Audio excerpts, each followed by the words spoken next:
प्रज्ञा ज्योतिष शोध संस्थान के दर्शकों को नमस्कार। आज हम पौष शुक्ल एकादशी का महात्म्य आपको सुनाएंगे। आप लोग पिछली बार सफला एकादशी का महात्म्य सुन चुके हैं। अब हम पौष शुक्ल एकादशी के बारे में भगवान श्री कृष्ण ने युधिष्ठिर को बताया कि पौष शुक्ल एकादशी का क्या महत्व है, क्या विधि है और इस एकादशी के कौन देवता हैं। भगवान श्री कृष्ण बोले कि इस एकादशी के नारायण देवता हैं। यह एकादशी सभी पापों को हरने वाली है। इस कथा का भद्रावतीपुरी में सुकेतुमान राजा का पूरा वर्णन है। वह अपनी वंश वृद्धि के लिए बहुत चिंतित था और उसने ये कथा किसी जगह होते देखी। इसका वर्णन भगवान श्री कृष्ण युधिष्ठिर जी से कर रहे हैं। युधिष्ठिर जी ने कहा, आपने बड़ी कृपा करके सफला की कथा सुनाई। अब पौष शुक्ल एकादशी कथा और विधि को सुनाइए। उसका नाम और विधि क्या है, कौन से देवता की उसमें पूजन होती है। हे पुरुषोत्तम ऋषिकेश, इस व्रत के करने से आप पूर्व में किस पर प्रसन्न हुए। श्री कृष्णचंद्र बोले, हे राजन, पौष की जो एकादशी है संसार के कल्याण के लिए, उसे और उसकी विधि को भी साथ कहता हूँ। हे राजन, पहले कही हुई विधि से प्रयत्न के साथ यह करनी चाहिए। पहले क्या कहा गया था ये जानिए कि शुद्ध निवृत्ति दैनिक कार्यों से निवृत्त होकर स्नान आदि करके संध्या वंदना करके व्रत करता पुरुष स्त्री दंपति संकल्प पूर्वक भगवान से ये प्रार्थना करें कि वो आज एकादशी का व्रत करने वाले हैं, ईश्वर उनकी मदद करे। ये पहले ही बताया गया है कि व्रत करने वाला झूठ का, निंदा का, ऐसे लोगों का साथ भी न दे, उनसे वार्तालाप भी न करे और भगवत भक्ति में ही अपना ध्यान रखे, उसी को पूर्ण फल मिलता है। संसार के कल्याण के लिए भगवान ने बताया कि इस एकादशी के अधिष्ठाता देव, कामना को पूरी करने वाले सिद्धिदायक भगवान स्वयं नारायण हैं।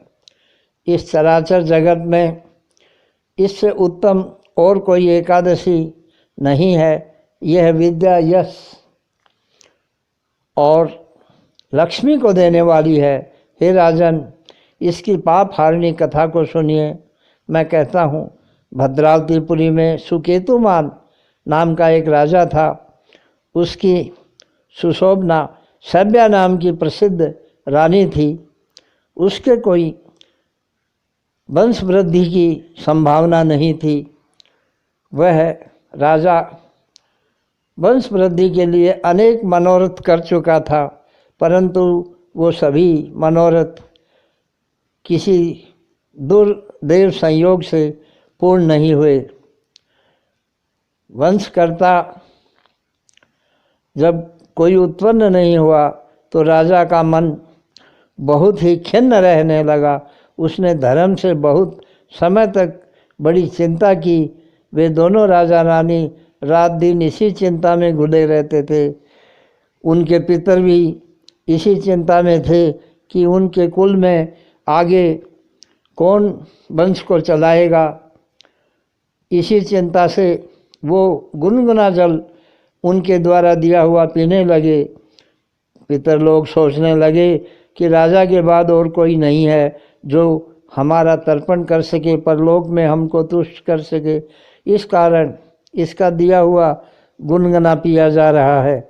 उस राजा को बंधु मित्र मंत्री हाथी घोड़े आदि कुछ भी राजसी वैभव प्रिय नहीं मालूम होता था, क्योंकि निसंतान व्यक्ति वंश वृद्धि के लिए बहुत ही दुखी रहते हैं और विचार करने लगते हैं कि मनुष्य के जन्म का कोई फल तब तक शून्य रहता है जब तक उसका कोई उत्तराधिकारी न हो।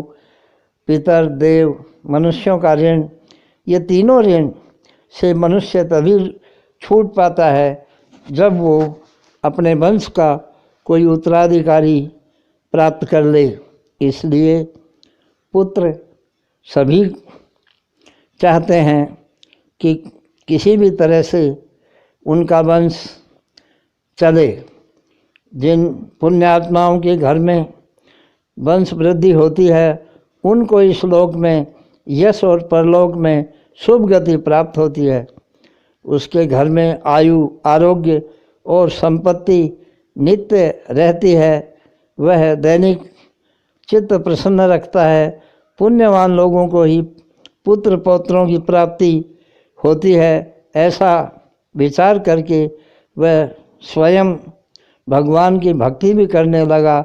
बिना पुण्य और विष्णु भक्ति के संतान, विद्या और लक्ष्मी का प्राप्त होना यह बहुत दुर्लभ है। ये सभी चीज़ें पुण्य से ही प्राप्त होती हैं। इस प्रकार वह राजा रात दिन सोचता रहा। आधी रात को भी जब देखो उसकी नींद खुल जाती थी। यही चिंता करता हुआ अपने आत्मघात की दुर्बुद्धि पर भी उसने विचार किया, परंतु उसने देखा आत्मघात करने से तो दुर्गति होगी। इसलिए जब तक जीवन है तब तक अपन वंश वृद्धि का उपाय करते रहें।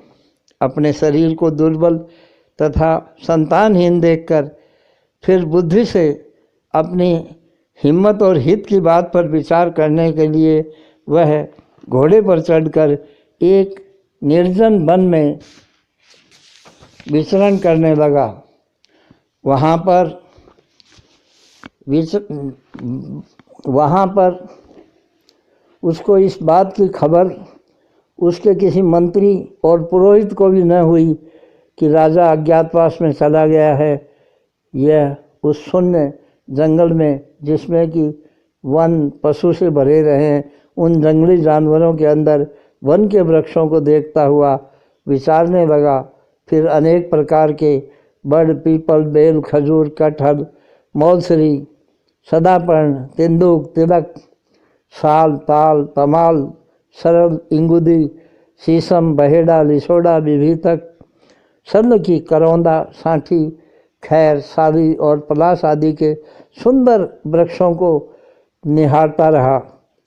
वहाँ पर मृग, व्याघ्र, सिंह, वराह, गवय, श्रृगाल, शशक, वन बिलाव और क्रूर सदक और चमर भी उसको देखने को मिले तथा वाम्बी से निकलते हुए भयंकर सांपों को भी उसने देखा। अपने छोटे छोटे बच्चों के साथ उसने वन के हाथियों को और मत्त हाथियों को एवं हथनियों को बीच में उपस्थित चतुर्दंत यूथनाथ भी देखे।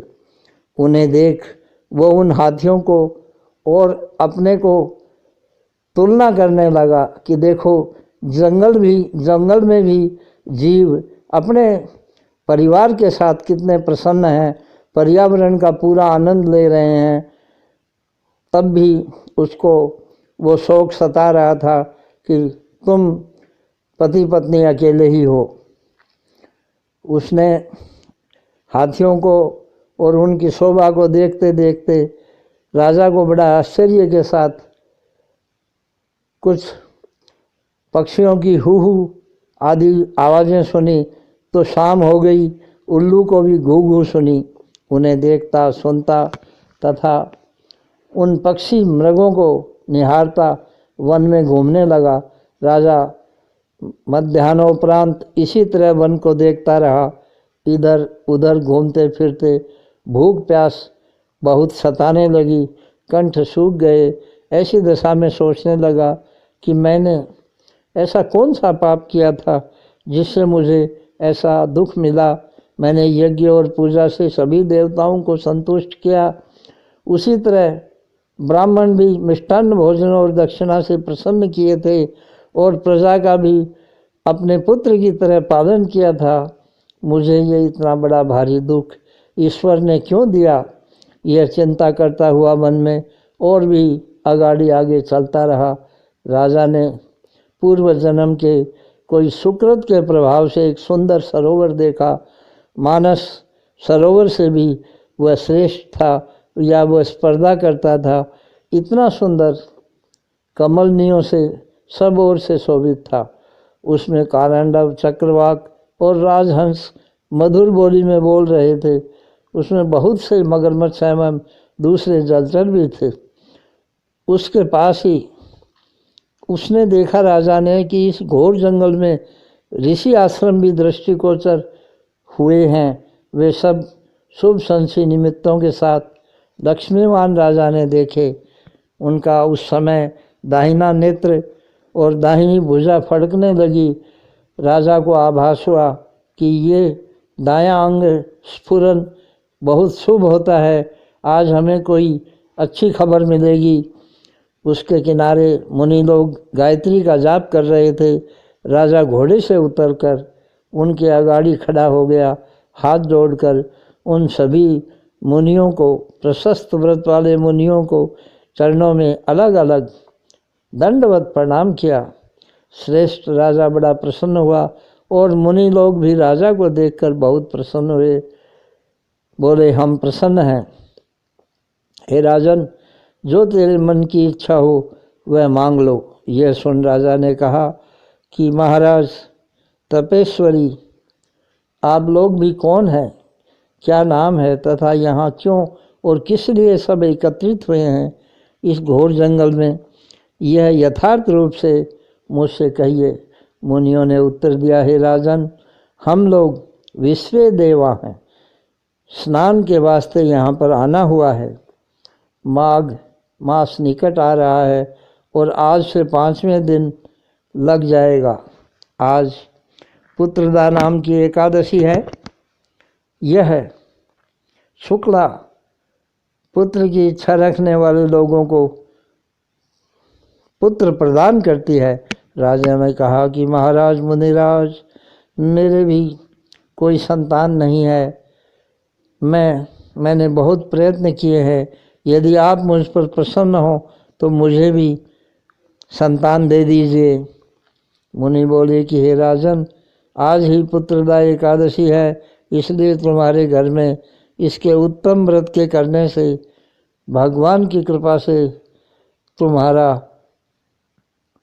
और हमारे आशीर्वाद से तुम्हारा वंश वृद्धि होगी। यह सुन राजा ने उनके वचनों को शिरोधार्य किया और उनको बताए अनुसार एकादशी का व्रत किया। द्वादशी के दिन राजा ने पालना की, पीछे मुनियों को प्रणाम करके घर आया। रानी गर्भवती हो गई।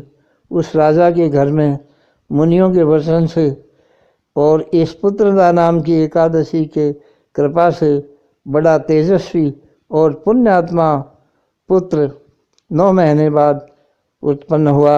उसने पितृगणों का संतोष कर प्रजा की पालना की। इसलिए हे राजन, पुत्रदा का व्रत करना चाहिए। मैंने तुम्हारे सामने लोकहित की कामना से इस एकादशी के कथा का वर्णन किया है। जो मनुष्य इस पुत्रदा नाम का व्रत करते हैं वे इसके करने वाले इस लोक में पुत्र पाकर अंत में स्वर्गगामी होते हैं। हे राजन, पढ़ने और सुनने से इस कथा का अश्वमेध यज्ञ के फल के समान लाभ होता है। यह भविष्य उत्तर पुराण का कहा हुआ पौष शुक्ला एकादशी के व्रत का महात्म्य पूरा हुआ। नारायण नारायण नारायण भजमन नारायण नारायण नारायण भजमन नारायण नारायण नारायण। पिछले दिनों आपको याद होगा कि हमने निराश और हताश दंपतियों के लिए एक वीडियो डाला था। वो भी इस तरह की एकादशी करने वाले उसको देखें और उसका नित्य पाठ करें तो अवश्य ही कुल की वृद्धि होती है, वंश की वृद्धि होती है और